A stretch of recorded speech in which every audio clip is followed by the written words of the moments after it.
Magandang araw po sa inyong lahat. Ito po ang inyong kaibigan, Kuya Ray, mula dito sa Australia.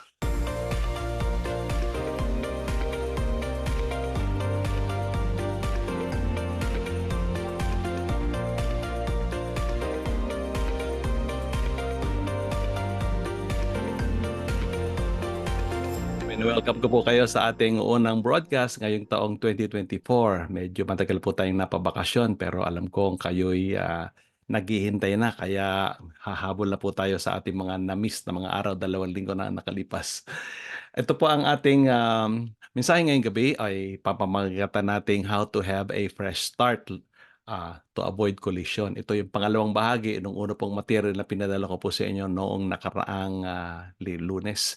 At ito po ay kwento, isang masaklap na kwento tungkol po sa banggaan ng dalawang eroplano. Ang gagawin natin, kukuha tayo ng aral mula po doon sa aksidenteng yan at gagamitin po natin ito para mapaalalahanan ng bawat isa sa atin na maging maingat sa mga darating na panahon. Gusto po natin ngayong buwan, maganda ang ating take-off 2024 at maganda ang ating landing sa 2024 December at maganda uli ang take-off natin kung hindi pa darating ang Panginoon sa 2025.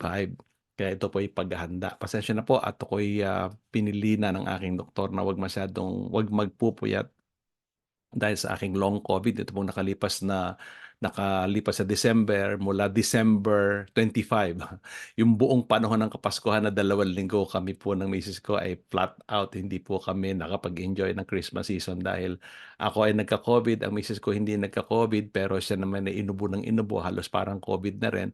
But we're okay now, salamat sa Panginoon. Kaya lang, meron po akong long COVID. Ang ibig sabihin nun, ang epekto nito sa akin ay nahihilo ako pag masyado ako matagal nakatayo at nagkakaroon ako ng shortness of breathing kapag kumikilos ako ng masyadong mabilis. I'm trying to slow down hanggang makakompletely recover po ako. So I covet your prayers for us. Kami po okay naman. Nakita niyo naman maganda at malusog ang aking katawan sa kasalukuyan except for some dizzy spells na nararanasan ko every once in a while. But me and Tita Kay were up and about and ready to be of service to you ulit. Sa mga darating na araw ay mag-uusap-usap uli tayo ng live. Ayan. So ngayong araw ay papunta na po tayo doon sa ating talakayan tungkol sa how to have a fresh start. O, hindi na tayo magpapaligoy-ligoy pa. Sisimulan na natin yung ating talakayan kaagad para hindi tayo masyadong gabihin. Okay, ito po ay how to have a fresh start. Meron pong isang malungkot na balita ang naganap o naibahagi ng ating mga newscasters noong January 2, 2024. At ito po ang headline, breaking news. Two aircrafts collide at Japan's Haneda Airport. Grabe, banggaan ng dalawang eroplano, January 2, 2024. Alas 6 ito ng gabi nangyari. Ito po ang headline. Makikita po ninyo na ito ang sinasabi. A runway collision occurred between a Japan Airlines Airbus 350 and Dash 8 Coast Guard plane and 4 people died. Grabe, ito ang nangyari. Ito yung Japan Airlines na Airbus 350, malaki. $367 million at halos 400 pasahero ang kasya dito. Ganong karaming tao. Bata pa aeroplano, 2 years old lang. Ang kabanggaan, itong de Havilland, Canada or tatawagin nating Dash 8. Ang cost naman ito ay mas mura, $3 million. 16 years old ang eroplano. Ito po ay eroplano ng Coast Guard. Ayan o, Japan Coast Guard. At ang mga nanditong tao, yung piloto at yung kanyang mga pasahero, 4 na pasahero, ay magdadala ng mga relief goods sa mga nabiktima ng lindol doon din sa isang area ng Japan. Kaya lang, ayon, patay yung 4, hindi na nakarating sa kanilang patutunguhan. 367 people survived naman dito sa malaking eroplanong ito at katulad sinabi ko, 4 ang patay dito sa mas maliit na eroplano. Kaya sumulat ako ng lessons on collisions. Ano ba itong ating mga lessons on collision? Ang lessons on collision ay paalaala sa bawat isa sa atin na pwede tayong to make off, pwede tayong mag-landing. At ang unang aral dito ay merong marami sa atin, maganda yung ating simula pero pangit yung ating ending. Yung iba naman, di pa nagsisimula, ending na. Yun yung de Havilland, yung Dash 8 na aeroplano. At paalala sa atin na kahit gaano kalaki yung ating preparasyon, kung hindi tayo alerto dun sa ating lalandingan o sa ating pupuntahan, ay pwede tayong magkaroon ng collision. So, as I have said, ito po ay devotional, makakatulong sa atin upang maging aware po tayo na sa pasimula ng taong ito ay meron tayong posibilidad na mag-collide, makipagbanggaan sa mga kapwa-tao natin o mga problemang ating haharapin at na kinakailangan ready na po tayo doon. So gagamitin natin yung acrostic na ginamit natin noong nakaraang linggo, START, start. So how to have a fresh start to avoid collision. Yan, mas magandang pamagat yan ng mensahe ito. Okay. Tuloy natin. So ito na nga, ulitin natin, pakipicture na lang ito. You can have a good takeoff but have a bad landing. Or you could face disaster even before you can even take off. So ano ang ating gagawin para hindi tayo magkaroon ng collision? Eh di maghanda, hindi ba? Be prepared. Yun ang ating paalala sa bawat isa sa atin. Okay, punta na po tayo dun sa ating acrostic. START. Ang una ay stop making excuses. Ayan.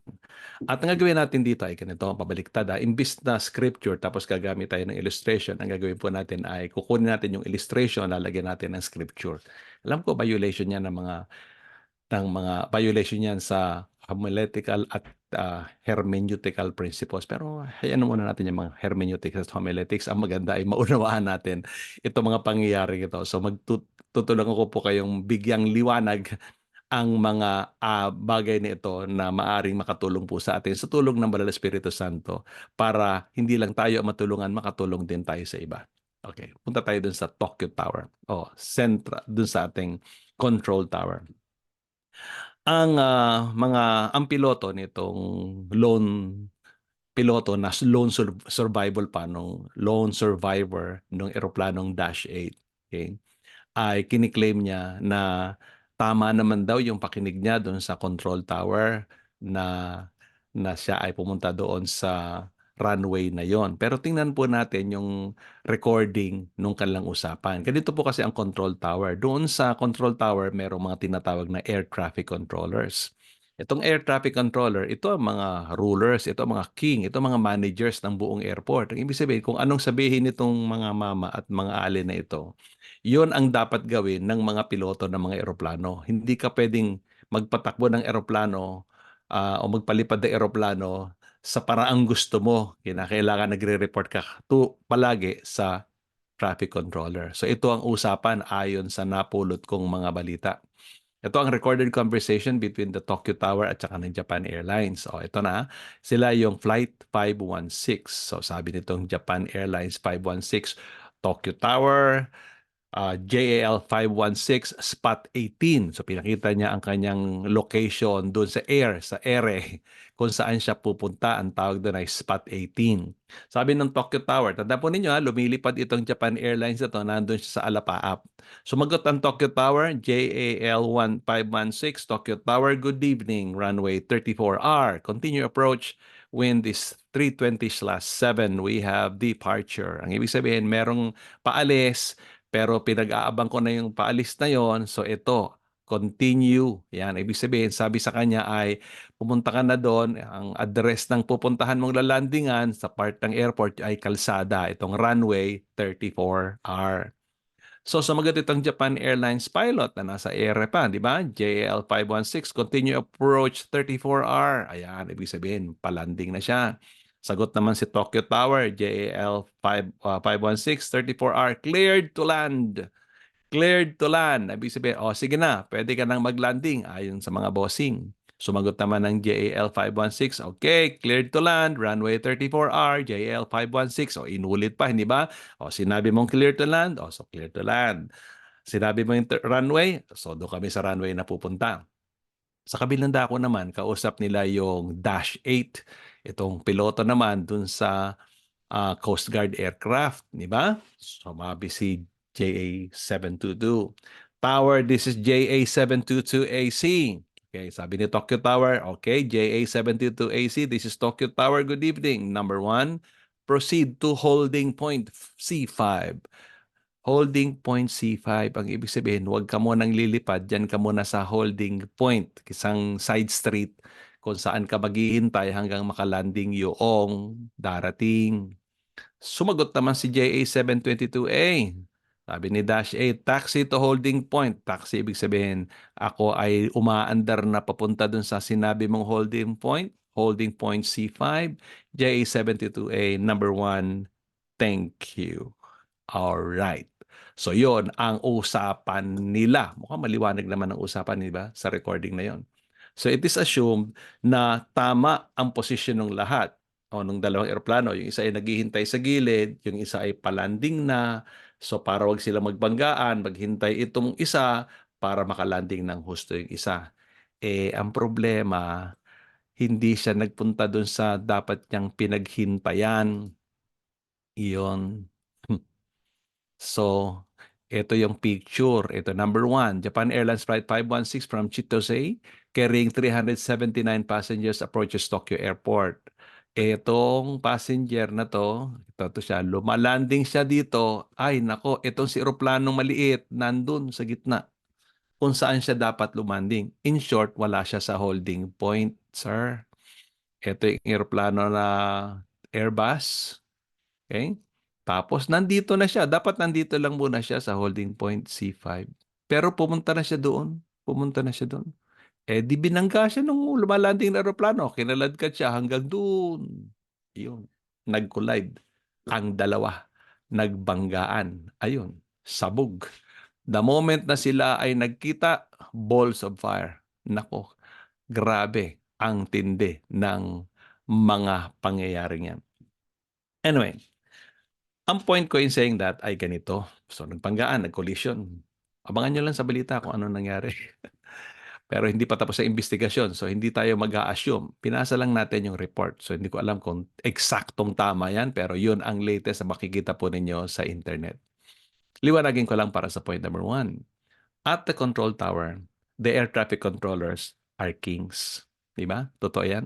Ibig sabihin, kung ano sinasabi ng mga tao dito, yun dapat ang susundin mo. Ang buhay natin bilang mga tao, bilang mga lingkod ng Diyos, bilang mga Kristiyano, meron ding control tower. May mas makapangyarihan pa kesa sa mga nasa control tower na yan, ang ating Panginoon. Di ba?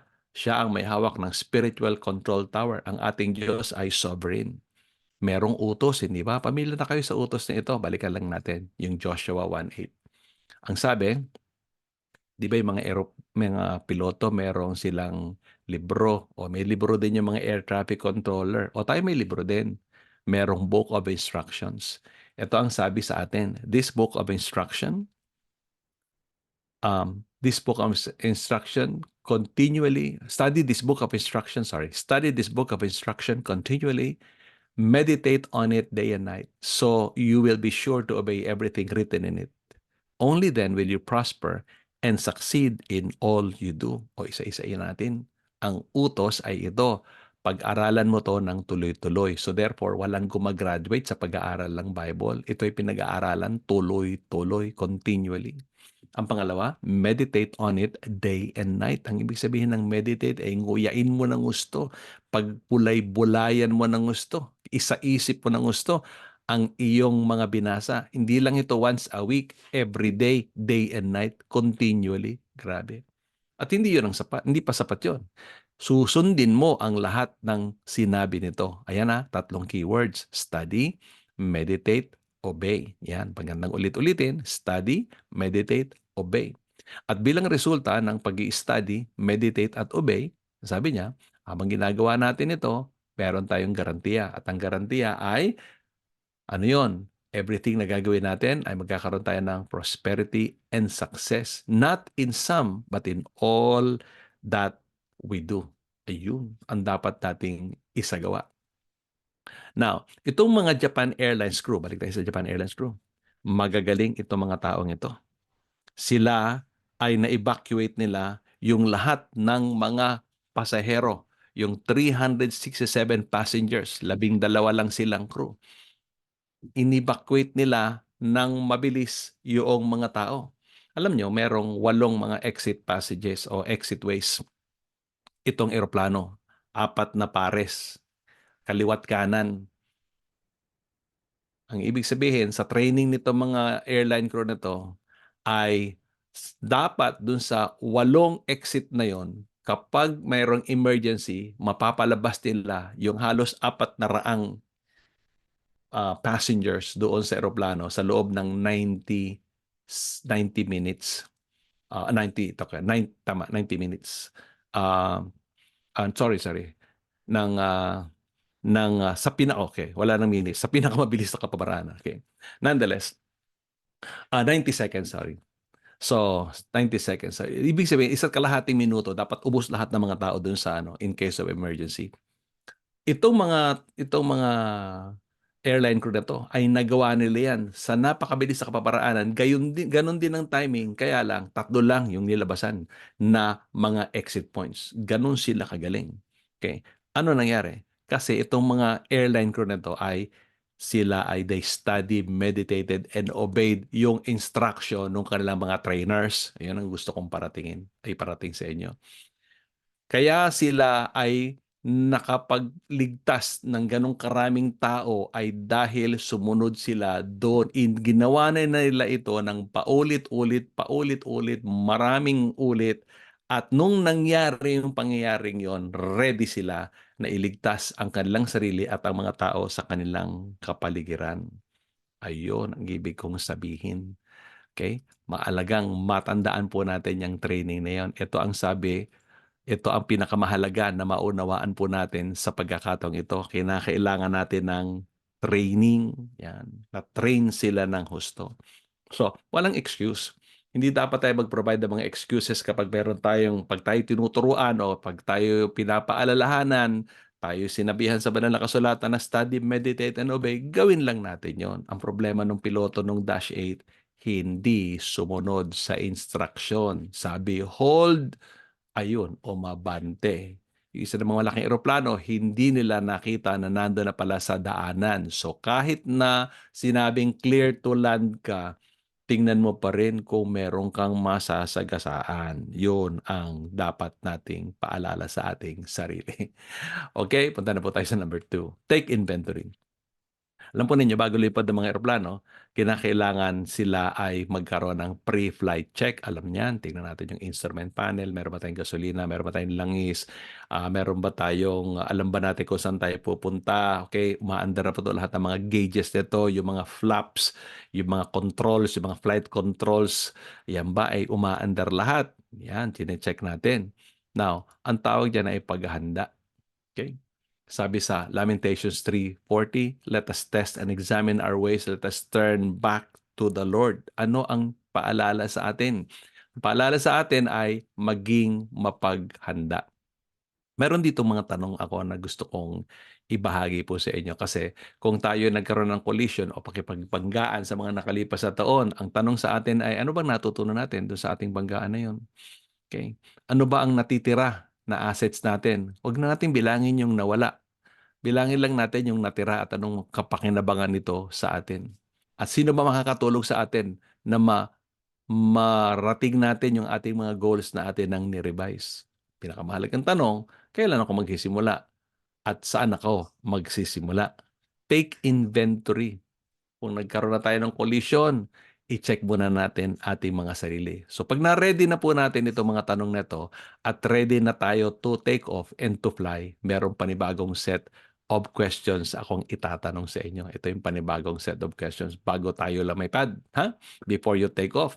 Bago natin puntahan yung ating desired destiny, yung ating mga dreams, yung mga church planters gustong mag-plant ng church, yung mga professionals gustong magkaroon ng tagumpay sa kanilang mga career, sa kanilang mga trabaho or mga business opportunities. Tanong, are you willing to do what it takes to reach your dreams?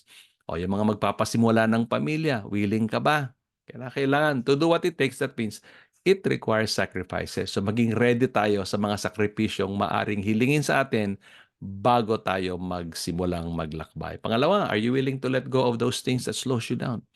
Meron ba mga bagay sa buhay natin na kapag papabagal? Di ba? Sabi sa Book of Hebrews, the sin which easily besets us, yung mga kasalanan, mga habits, mga bisyo, mga bagay na ginagawa natin na nakahadlang para maabot natin ang ating mga goal. So yan, question number 2 yan. Question number 3, are you willing to receive corrections and instructions? Sakaling ikaw ba ay maturuan o mapaalalahanan, ready ka naman bang sumunod? O baka na-o-offend ka, nagagalit ka kapag ikaw ay kino-correct. Yan. Yan ang mga taong nagkakaroon ng collision, yung mga ayaw magpaturo.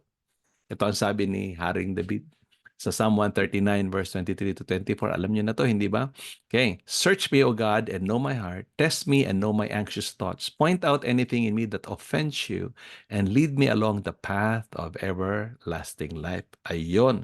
Ang Diyos ay nais niya tayong i-lead ng tama, pero dapat suriin muna natin ating mga sarili kung tayo nga ba ay willing na magpa-lead sa Kanya. Okay, number 3 na tayo. Number 1, stop making excuses. Number 2, take an inventory.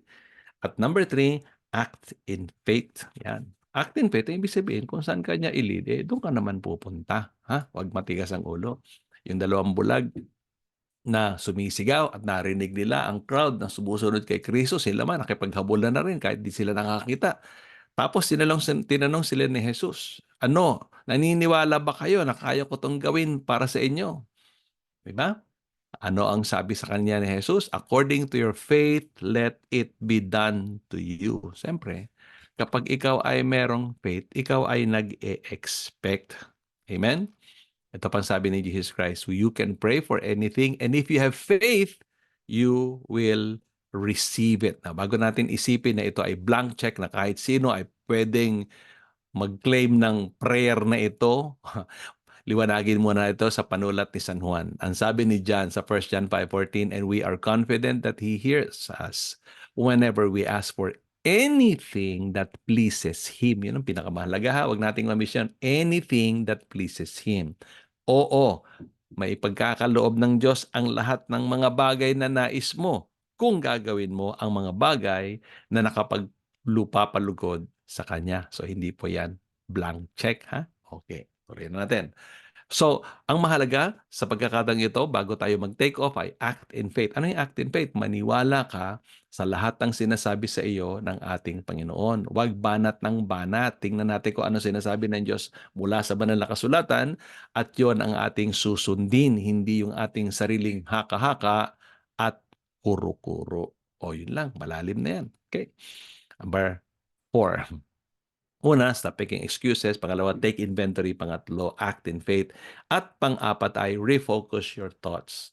Kahit na ikaw ay nag-act in faith, kung naman pag-ewang-gewang yung iyong mga pananaw, magulo yan. Hindi ka talaga makakarating sa nais mong patutunguhan. Okay. Sinasabihan tayo, di ba? Ang microsecond sleep, ito paalala sa akin dito sa amin dito sa Australia. Microsecond sleep can cost you your life. Kapag tumatakbo ka ng 100 kilometers per hour, mapapikit ka lang ng kahit na 1 segundo. Pwede kang mamatay o makamatay. Pinapaalahan din tayo na huwag magte-text habang nagda-drive, hindi ba? Itong piloto ng Dash 8, yung mas maliit na eroplano, ay hindi nakafocus sa pakikinig ng instruction. Ang sabi, proceed to holding point. Ay nako, hindi naman sa holding point nagpunta. Pumunta sa take-off point. Pag hindi pa oras lumipad, huwag ka munang lilipad. Pero salamat sa Diyos na itong mga cabin crew ng Japan Airlines, lahat sila ay naging masunurin sa ayon sa instruction na binigay sa kanila ng kanilang manager. At pwede magdagdag, maraming mga misis ay nagagalit sa kanilang mga asawa kasi hindi nagfo-focus sa mga instruction. Binigyan na ng listahan ng mga bibilin. Pagbalik, iba naman ang binili. Allah, kaya nag-away-away na. Okay, so para magkaroon ng fresh start, kinakailangan tama ang ating pananaw. Ang sabi sa Proverbs 4:23, watch over your heart with all diligence, for from it flow the springs of life. Tingnan po ninyo itong picture na to, bagay na bagay ito sa ating pinag-uusapan. Sa Hebrew writings, wag po natin kalilimutan ang panuntunan ng pagkaunawa o pangunawa natin sa mga kasulatang magaling sa Old Testament. Kapag nababanggit ang salitang heart, ang pinatutukoyan po nito ay ang thinking process. So itong talatang ito na watch over your heart with all diligence, ang ibig sabihin nito ay bantayan mo ang mga pumapasok sa utak mo. Yan. Bantayan mo kung ano mga binabasa mo, ingatan mo kung ano mga pinapakinggan mo, pinapanood, mga tsismis na napupulot mo kung saan-saan, maging maingat.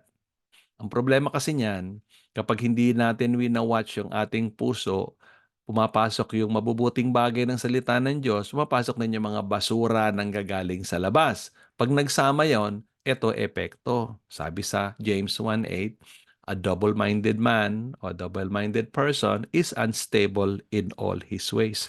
Paano naging unstable? Unstable kasi, eto na nga, sa isang side ng utak mo, pinapapasok mo ang salita ng Diyos, sa kabilang side naman ng utak mo, pinapapasok mo yung mga basura ng demonyo, unstable ka ngayon. So, hindi ka ngayon makapag-isip ng tama, hindi ka makapag-desisyon ng tama, dahil dala-dalawa ang dala-dalawa tinitinan mo, naduduling ka na. So, kinakailangan focus tayo. Ang sabi ni Apostle Pablo, fix your thoughts on what is true, honorable, and right, and pure, and lovely, and admirable. Ayan, no? And then think about things that are excellent and worthy of praise. Inelaborate ko na yan sa inyo in the past. Ito yung makakatulong para sa atin na ang pinakamahalaga ay tutukan natin yung mga bagay na mga tama, mga kagalang-galang, mga bagay na maayos, dalisay, at kaaya-aya sa harap ng ating Panginoon. Ang problema, marami sa atin ang kung saan-saan nagpupunta o kung ano-ano ang mga pinag-iisip, hindi naka-fix yung ating thoughts. Yung iba nakatutok sa mga worries. Ano ba yung worry? Alala niyo yung definition natin ng worry? Worry is borrowing the troubles of tomorrow and trying to solve them today without the grace of God. Yan ang problema ng mga nagwo-worry. Gustong lutasin yung problemang di pa naman nakikita. Alright, tuloyin po natin. Sabi ni Apostle Pablo pa rin, be strong. Ayan, ganda ng sinabi niya dito. Be strong and unmovable. Always work enthusiastically for the Lord, for you know that nothing you do for the Lord is ever useless. O, ayan na, mga kamanggagawa. Huwag natin kalilimutan. Maging strong and immovable. At kahit ano mangyari, work enthusiastically. Kailangan merong excitement sa paglilingkod sa ating Panginoon. Bakit? Alam nating wala tayong ginawa. Kung kayo ma-attend ng church at naglilingkod sa Panginoon sa inyong mga local church, wala kayong bagay na gagawin dyan na hindi magkakaroon ng kapakinabangan. Kahit na maliit na bagay, kahit nga daw mag-abot ka lang ng isang basong malamig na tubig sa mga lingkod ng Panginoon. Grabe, tatanggap ka ng prophet's reward. Ano may ibig sabihin nun? Ibig sabihin na nag-share ka ng mga pastor, ng mga propeta, ng mga ebanghelista, ng mga lingkod ng Diyos. Anumang bagay ang itulong mo sa gawain ng Panginoon, babalik sa iyo ng 100 ulit and the Lord will bless you even more. Galing, di ba? Okay. So ito ay mga paalalang wag nating kalilimutan. Kaya sabi ni Apostol Pablo, I focus on this one thing, forgetting the past and looking forward to what lies ahead. Ayan. At alam po natin na si Apostle Pablo, he finished really very strong. Hanggang sa end ng kanyang buhay, talagang naglingkod siya sa ating Panginoon. Amen? O, ito na, ang dulo nito. Ano yung ating acrostic? Stop making excuses. Number 2, take an inventory. Number 3, act in faith. Number 4, refocus your thoughts. At number 5, trust God. Trust God. Ang ibig sabihin ay dapat palagi tayong konektado. Balik tayo sa control tower. Ano ba trabaho nito control tower? Ay kausapin lahat ng mga tumi-take off at lumilipad. Okay, bakit? Kasi kapag hindi nakipag-usap sa kanila, maaaring magkaroon nga ng banggaan. Now, ito po mga air traffic controller, once again, ulitin ko lang, didiin ko lang ng gusto ha, sila ang mga hari at mga rulers ng airport. At their command, dapat masunod. And their commands should be obeyed. Di ba? Now, itong Dash 8, hindi nga nakinig. Okay? Hindi nakinig. Sabi nga, holding point. Hindi na pupunta sa holding point. Ganon din ang dapat nating paalala sa ating mga sarili. Kung anong sabihin sa atin ng control tower ng Holy Spirit na nasa atin, di ba? Niraradyohan tayo ng Panginoon. Sumunod ka lang. Sumunod ka lang kay Lord sa control tower. Amen? Kasi siya ang sovereign God. He is in absolute control of every situation. Ito na, isa sa ating mga paboritong talata, Proverbs 3, 5, and 6. Trust in the Lord with all your heart. Do not depend, ayan, no? Do not depend on your own understanding. Seek His will in all you do and He will show you which path to take. Ayun naman pala eh. tayo ay bibigyan ni Lord ng gabay. Control tower nga talaga si Lord, di ba? The Lord is our tower. Kaya siya ang magbibigay sa atin ng direksyon. Kaya maraming mga tao nakikipagbanggaan kung kani-kanino, walang direksyon kasi hindi nagtitiwala sa Diyos ng kanilang buong puso. Anong ginawa? Nagtiwala sa kanilang sariling pangunawa. Yan ang problema. Meron tayong huling talata na babasahin dito. Sabi ng ating Panginoon sa magitan ng Propeta Isaiah, I am about to do something new. See, I have already begun. Do you not see it? Yan po ang sabi sa Isaiah chapter 43 verse 9. Yan ay paalala sa bawat isa sa atin na ang Diyos ay di nagpapabaya. Ang Diyos ay nagbibigay sa atin ng mga bagay na paalaala upang tayo ay magkaroon ng magandang kinabukasan. Pero hindi tayo nagiging masunurin, kaya tayo nagkakaroon ng collision. Okay? Ano nga ba yung ating start? Okay? Stop making excuses. Ayan, nasa inyong outline. Number 2, take inventory. Number 3, act in faith. Number 4, refocus your thoughts. At ang panghuli ay trust God. Ayun. Ayun na. Yun ang paalala sa bawat isa sa atin ngayong gabi. Huwag nating kalilimutan na ang Diyos ay laging nagbabantay. Walang araw na hindi natin siya kasama. Lagi siyang naririyan sa ating katabi. Naririyan ang Banal na Espiritu Santo. Palagi nagbibigay ng gabay. Kanan, kaliwa, diretso, tigil muna. Siya ang may hawak ng traffic. Kapag nagpumili tayo na umusad, kapag hindi pa oras umusad, maaksidente tayo. Kapag oras naman na para umusad at hindi pa tayo umuusad, mababangga rin tayo. Kaya kinakailangan makinig sa still small voice of the Holy Spirit. O yan lamang po ang paalala ni Kuya Ray sa pasimula ng taong ito. Sana po ay patuloy tayo maging handang makinig sa ating Panginoon. Tayo manalangin. Ang maraming Diyos, tunay kang dakila. Maraming salamat po sa inyong patnubay at gabay. At dalangin po namin, Panginoon, na ang mga paalalang ito mula sa salita ng Diyos ay patuloy po naming ilagay sa aming mga puso't isipan at laging isagawa ang inyong pinag-uutos sa amin. Tulungan niyo rin po kaming maibahagi ang mga aral nito sa iba upang sila man ay maging masunurin sa inyo. Salamat, Panginoon. Salamat sa inyong pong paggabay. At dalangin po namin sa mga darating na araw ay patuloy kaming maging masunurin sa inyo upang maluwalhati ang inyong pangalan sa lahat ng aming gagawin. Pinabalik po namin ang pasasalamat sa inyo sa pangalan ni Jesus na aming Panginoon at Tagapagligtas. Amen. Well, magandang gabi po sa inyong lahat at sana po ay magkita-kita tayo sa lalong madaling panahon. I-share po ninyo ang mga bagay nito sa inyo pong mga kasama dyan sa church, mga pastor. Pwede po ninyo i-preach ang mensaheng ito. At let's keep connected. Huwag po ninyong kalimutan, kapag tayo ay nariyan sa ating Facebook, pakishare na lamang po anuman inyong mapupulad dahil yun lamang po aking heart's desire. Maibahagi sa iba ang mga bagay na ipinagkaloob o pinagkatiwala sa atin ng ating Panginoon. Mula po dito sa Sydney, Australia, ito po ang Clementorship mula sa Radius Church. Mabati po kaming lahat ng manigong bagong taon. God bless you at see you soon. Ito po inyong kaibigan, Pastor Ray Clemente. Coach Ray lamang po.